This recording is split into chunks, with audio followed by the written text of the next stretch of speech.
आज की डेट में यदि आप अरविंद केजरीवाल हैं, आप ममता बनर्जी हैं, आप अखिलेश यादव हैं, तो अब आप कहते हैं कि जो एनफोर्समेंट डायरेक्टरेट है उसको अब लोगों ने ईडी पार्टी बोलना शुरू कर दिया है कि एक पॉलिटिकल पार्टी की तरह एनफोर्समेंट डायरेक्टरेट सीबीआई जो है वो उस तरीके से वो बिहेव करता है।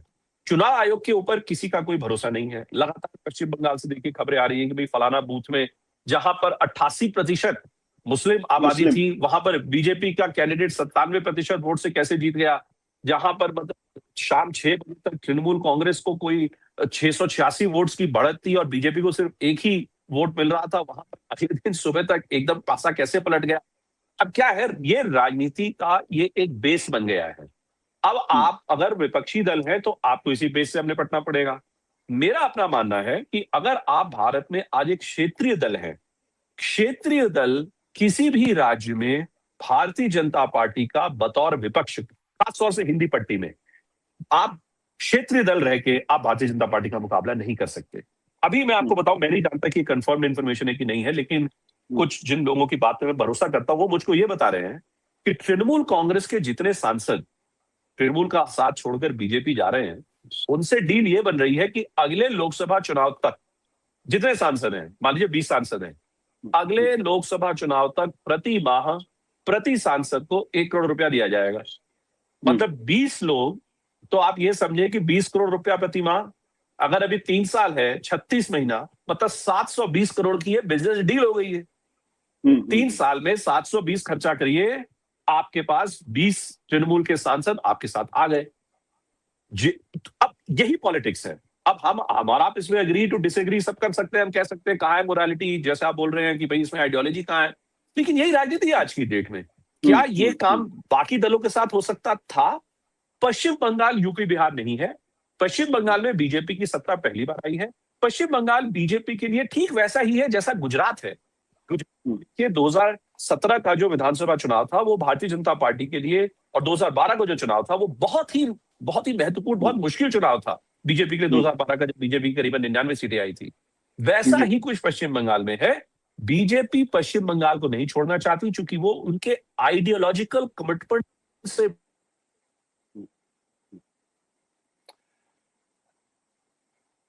Bhupendra, I can't hear you. मैं बस ये कह रहा, जी जी जी, मैं वो बीच में मैं कह रहा हूं कि जो कुछ हम देख रहे हैं पश्चिम बंगाल में वो इसलिए हो रहा है क्योंकि पश्चिम बंगाल बीजेपी के लिए एक बहुत महत्वपूर्ण एक आइडियोलॉजिकल सवाल है। जैसा गुजरात, देखिए गुजरात को हम क्या कहते थे कि हिंदुत्व की लेबोरेटरी यानी गुजरात। अब पश्चिम बंगाल में आप उस लेबोरेटरी 2.0 का एक्सपेरिमेंट देखने जाएंगे, आप देखेंगे वो अगले 10 से 15 साल में आपके सामने होने वाला है। बिल्कुल। भूपेंद्र ने जो ये कहा ना 1 करोड़ वाली बात, जब पावर कॉरिडोर में इस तरीके की चर्चा होने लगे, इसकी कोई पुष्टि नहीं होती, मतलब इसको कोई ऑफिशियली कोई कंफर्म नहीं करेगा, जिससे पूछेगा सब डिनाई कर देगा। लेकिन जब इस तरीके की चर्चा, इस तरीके की अफवाह, इस तरीके की अटकलें चलने लगे तो समझ लीजिए कि कुछ ना कुछ ऐसा है जो वाकई में पॉलिटिकल नहीं, कुछ और है।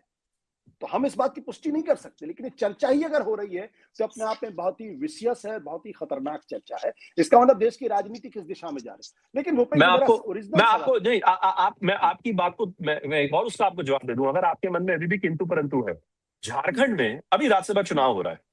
आप और हम दोनों जानते हैं कि झारखंड में जो राज्यसभा चुनाव हो रहा है भाई, उसमें इंडिया अलायंस, वहां पर इंडिया गठबंधन सत्ता में है, हेमंत सोरेन सत्ता में है।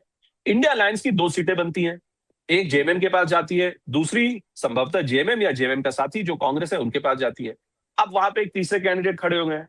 अब आप मुझको ये बताइए, जो तीसरा कैंडिडेट जो खड़ा हुआ है वो तो जानते नहीं है। अगर उसके पास आंकड़े नहीं है फिर भी वो खड़ा हुआ है, उसको पता है कि उसको 4 वोट चाहिए, तो क्यों खड़ा हुआ है आप मुझे बता दीजिए। बिल्कुल, मैं आपकी बात से सहमत हूं। कहां किंतु परंतु की बात है इसमें। बिल्कुल, मैं आपकी बात, मैंने कहा ना कि जब ये वो सवाल है जिसके जवाब हमारे पास नहीं है। लेकिन एक सवाल ये बताइए कि क्या ममता और कांग्रेस के बीच में मर्जर होने वाला है या मर्जर होगा? नहीं, देखिए मैं नहीं मानता कि मर्जर होगा, और एकदम अभी नहीं होगा। हालांकि ये बात स्पष्ट है कि सोनिया गांधी और ममता बनर्जी के बीच काफी दोस्ताना संबंध रहा है। वो तो राजनीति की देखिए कुछ ऐसी परिपक्वता है, कुछ ऐसी असलियतें हैं कि कांग्रेस और तृणमूल कांग्रेस चाह के भी कभी गठबंधन नहीं कर पाता पश्चिम बंगाल में, चूंकि तृणमूल को लगता है हमेशा कि भाई कांग्रेस जो है कि एक छोटी सी पार्टी बन के रह गई है, उनका आपका अस्तित्व नहीं है। एक आइडियल वर्ल्ड में अभी देखिए जो इंडिया जनबंधन की जो बैठक हुई थी, वहां पर राहुल गांधी ने सभी दलों को खरी खरी सुनाई। राहुल गांधी ने कहा कि भाई जब मैं बोले जा रहा हूं, मैं एच बॉम्ब गिरा रहा हूं, एटम बॉम्ब गिरा रहा हूं, मैं वोट चोरी की बात कर रहा हूं, तो आप में से कोई हमारे साथ नहीं आता। अब आपके साथ कोई नहीं आता, तो अब आप देखिए आप लोगों का क्या हो रहा है। उनका उनकी जो जो जो जो दिक्कत है इस वक्त ममता बनर्जी के सामने, वो ये कि अगर वो इस मौके पे अपनी पार्टी का विलय कर देती हैं कांग्रेस पार्टी के साथ, तो तृणमूल कांग्रेस की कहानी यहां पर खत्म हो जाएगी। आगे चलकर क्या अभिषेक बैनर्जी क्या मुख्यमंत्री पद के दावेदार हो सकते हैं?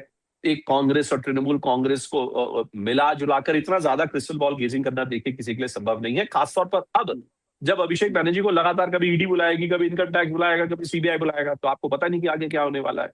मुझको लगता है अभी ये वर्क इन प्रोग्रेस है आशुतोष। अभी ममता बनर्जी के सामने सबसे बड़ी दिक्कत ये है कि जो सांसद उनसे हटके चले गए हैं, उन सांसदों के लिए वो एक समस्या कैसे पैदा करें, एक ऑब्स्टेकल उनको क्रिएट करना है, एक मुश्किल क्रिएट करनी है, ताकि कॉन्स्टिट्यूशनली लीगली जो है ये पूरा का पूरा जो जो जो सिस्टम जो बन रहा था, ये लीगल झमेले में कहीं फंस जाए। अभी वो पूरा का पूरा ध्यान उस पर दे रही है, उस पे ध्यान दे रही है। बट एक चीज मुझे लगता है कि बहुत सारे लोगों से मेरी जो बात हो रही है, उनका कहना है कि भाई ये जो बंगाल का मॉडल है, ये बंगाल का मॉडल इतना खतरनाक है कि अखिलेश यादव अभी से डरने लगे हैं।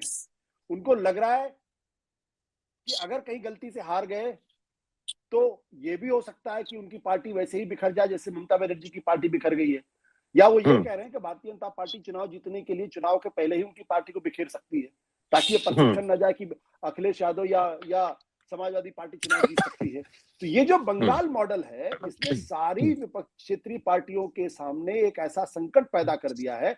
सबको लगने लगा है कि अगर ममता बनर्जी की पार्टी बिखर सकती है तो हमारी पार्टी क्यों नहीं बिखर सकती। क्या ये संकट आज अखिलेश यादव के सामने है, और अगर है तो फिर रास्ता क्या है? देखिए, अखिलेश यादव आखिरी बार मुख्यमंत्री कब थे आशुतोष? 2012 में। 2012 से 2017 तक थे मुख्यमंत्री। अब अगले साल चुनाव है, 10 वर्ष तक वो विपक्ष की उन्होंने राजनीति उन्होंने कर ली। मैं आपसे अभी बेट लगाने को तैयार हूं, अभी आज की डेट में मैं आपसे शर्त लगाने को तैयार हूं, आप मुझे स्टेक्स बोलिए, समाजवादी पार्टी उत्तर प्रदेश में चुनाव नहीं जीत सकती, नो मैटर व्हाट। आप राजनीतिक आकलन करना चाहते हैं आप कर लीजिए, लेकिन मैं आपसे अभी शर्तिया तौर पे कहता हूं, ऐलानिया तौर पे, कि समाजवादी पार्टी उत्तर प्रदेश 2027 का चुनाव नहीं जीतेगी। वो इससे नहीं जीतेगी क्योंकि उसके जितने मैंने अभी आपको कारण जो बताए कि भाई यही देखिए, एक मॉडल खड़ा किया गया पहले दिल्ली में वोट डिलीशन का, तो फिर उस मॉडल को और परिपक्वता दी गई। चुनाव आयोग लोकसभा चुनाव के जस्ट बाद में पहले उसको महाराष्ट्र में ट्राई किया गया था, महाराष्ट्र के बाद फिर वो दिल्ली में थोड़ा और बड़े पैमाने पे हुआ, दिल्ली के बाद हमने देखा बिहार में क्या क्या हुआ, सुप्रीम कोर्ट ने क्या क्या टिप्पणियां नहीं कर दी, और पश्चिम बंगाल में वो पूर्ण रूप से बड़े तरीके से आ गया, ऑलरेडी वो पंजाब में चल रहा है। वो उत्तर प्रदेश में भी आप देखेंगे वही बात होगी, चुनाव आयोग के ऊपर, चुनाव आयोग को कटघरे में लगाया जाएगा। अखिलेश यादव के जितने सो कॉल्ड फाइनेंसर्स हैं उनको, उनके ऊपर ईडी सीबीआई ये सब होगा। भाई आप विपक्षी दल हैं, आप कैसे लड़िएगा चुनाव? अगर आपको संसाधनों की दिक्कत है, आप राजनीतिक चर्चा कैसे करेंगे? आप तब तक ये बोलेंगे कि मोदी ने ये किया, मोदी ने वो किया। भाई पूरा सिस्टम गेम हो गया है, मानिए, मतलब इसको और कोई बोलने का कोई और तरीका नहीं है, लेकिन ये कहना पड़ेगा हमें कि system has been completely gamified. अगर सिस्टम पूरा गेम हो गया है तो यही सच है। भाई पेट्रोल, मैं कहता हूं पेट्रोल 120 लीटर 130 रुपए लीटर जाएगा। आप सोचिए जरा आशुतोष कि एक और कॉकरोच जनता पार्टी और सीबीएसई की बात हो रही थी, क्यों हो रही थी? क्योंकि बच्चे सब नाराज थे ना कि नेता क्या कर रहे हैं, और नेता यहाँ पे क्या कर रहे हैं? राज्यसभा में बोली लग रही है, सांसदों को मतलब कौन किस तरफ है, मतलब माइंड बॉगल्स कि कौन किस तरफ है। ये जो सेंस ऑफ डिटैचमेंट है, उसके बावजूद वोट पड़ेगा भारतीय जनता पार्टी को कुछ खेमों में, इसलिए चूंकि लोगों को अभी भी लगता है राहुल गांधी ठीक व्यक्ति नहीं है, अखिलेश यादव राहुल गांधी के साथ हैं, इससे उनको वोट नहीं दिया जाना चाहिए। अखिलेश यादव का पीक था 2024 का लोकसभा इलेक्शन, उसके बाद से देखिए जिस प्रकार से बीजेपी ने जो काम किए हैं, जो लर्निंग्स की हैं, और सब्सिक्वेंटली जो पूरा सिस्टम मैनेज हो गया है, उसके कारण अगर अखिलेश यादव को ये लग रहा है कि भाई हम कहीं फिर से ना हमारी पार्टी टूट जाए, मुझको नहीं लगता कि बीजेपी को अखिलेश यादव की पार्टी तोड़ने की जरूरत है। देखिए उनकी पार्टी, अगर वो चुनाव हार गए, फिर से मान लीजिए जो मैं कह रहा हूं हार सकते हैं, वो हार जाएंगे, वो अपने आप ही उसमें, वो कहते हैं ना अंग्रेजी में इंटरनल कंबशन, इंटरनल फिशर, वो इंटरनल कंबशन जो है वो होना तय है। लेकिन बीजेपी जो पश्चिम बंगाल में हुआ, बीजेपी वो नहीं करने वाली समाजवादी पार्टी के साथ, क्योंकि बीजेपी ऑलरेडी सत्ता में है वहां पे। बट भूपेन, आपकी बातों को सुनकर तो ऐसा लग रहा है जैसे कि आप इस देश के अंदर विपक्ष कोई चुनाव जीतेगा ही नहीं, ऐसा है क्या? मैं तो ऐसी स्थिति होगी?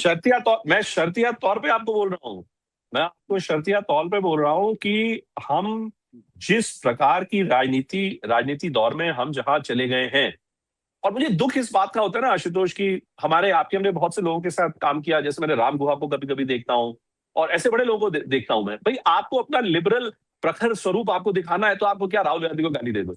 I don't hold any brief for Congress party, लेकिन क्या आप एक फ्री एंड फेयर इलेक्शन के माहौल में आप हैं? आप नहीं है भाई। मोदी जी ने 12 वर्ष बिताए, बिल्कुल मोदी जी देश के नेता नंबर 1 है, मैं मानता हूं। लेकिन अगर कोई व्यक्ति मुझको यह समझाने की कोशिश करेगा कि बीजेपी इससे सारे चुनाव जीत रही है और विपक्ष सारे चुनाव इससे हार रहा है क्योंकि पूरे का पूरा जो जनसंख्या है वो भारतीय जनता पार्टी के साथ है, ये मैं नहीं मानता। ये मतलब ये then we are being dispassionate with our craft.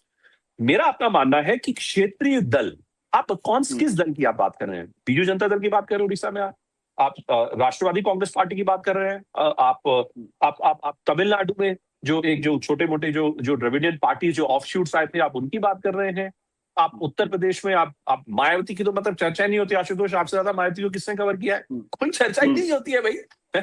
Akhilesh Yadav भी भाई ठीक है, उनके भी सांसद हैं, उनका पलड़ा थोड़ा भारी है, बस इतना ही है। आप जिन प्रदेश बीजेपी ने जो मॉडल बनाया है वो अब ये है कि बीजेपी सीना ठोक के ये कहती है हम ये चुनाव जीतेंगे, और बीजेपी वो चुनाव जीतती है।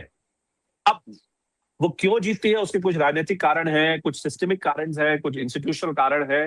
क्षेत्रीय दलों के लिए भारत में खास तौर से हिंदी पट्टी के राज्यों में भारतीय जनता पार्टी को हराना मेरे मुताबिक लगभग असंभव सा हो गया।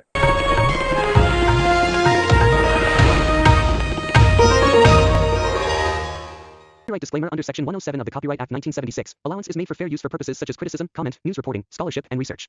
Fair use is a use permitted by copyright statute that might otherwise be infringing.